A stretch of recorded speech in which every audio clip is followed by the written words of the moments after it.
হুম, আমরা আপনারা দেখতেছেন আমরা এখানে আছি বাগমারা উপজেলার গোয়ালকান্দি নামে একটা জায়গায়। এই গোয়ালকান্দি জমিদার বাড়ি। এনার নাম ছিল মূলত অক্ষয় বাবু এবং আরেক ভাইয়ের নাম ছিল গ্রিস বাবু। আপনারা দেখতে পাচ্ছেন এই যে এই বাড়িটা, এটা তাদের একটা বাড়ি ছিল। তাদের জমিদারি ছিল ১৯০ বিঘা জমির জমিদারি।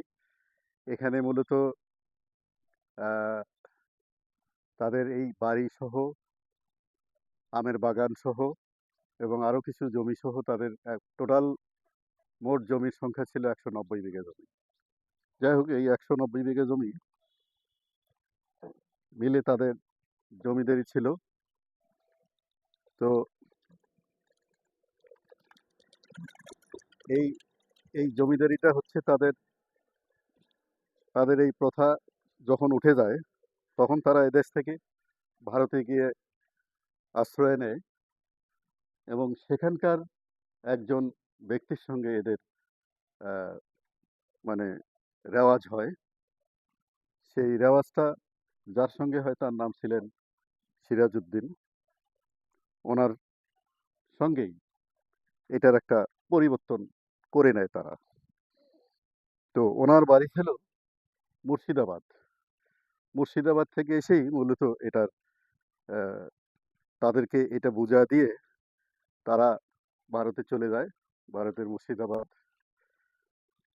এবং সেখান থেকে তারা কলকাতায় গিয়ে তাদের পরিবার পরিজন সহ সেখানে এখন তারা বসবাস করেন। তো বন্ধুগণ, আপনারা দেখতে পাচ্ছেন যে এখন এই রাজবাড়িটা অত্যন্ত পরিত্যক্ত অবস্থায় আছে। এটার এই মুহূর্তে দেখার কেউ নাই। সমস্ত সম্পত্তি আমরা এখানকার স্থানীয় লোকজনের নিকট থেকে শুনছি যে এগুলো সবই এখন সরকারি অ্যামান্ডেন্ট প্রপার্টি হিসেবে এখানে পরিত্যক্ত অবস্থায় আছে। এর মাঝখান দিয়ে একটা রাস্তা আপনারা দেখতে পাচ্ছেন এবং এখানে অনেক ঘরবাড়ি মূলত তৈরি হয়েছে। বিভিন্ন জন বিভিন্নভাবে সরকারের নিকট থেকে স্থায়ী এবং অস্থায়ী লিজ নিয়ে তারা মূলত বসবাস করে আছে আর কি।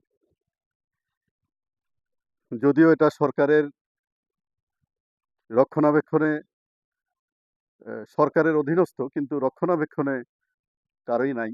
ব্যক্তিগতভাবে যে যেভাবে পারছে সে সেভাবে নিয়েই মূলত এটার ব্যবহার হচ্ছে।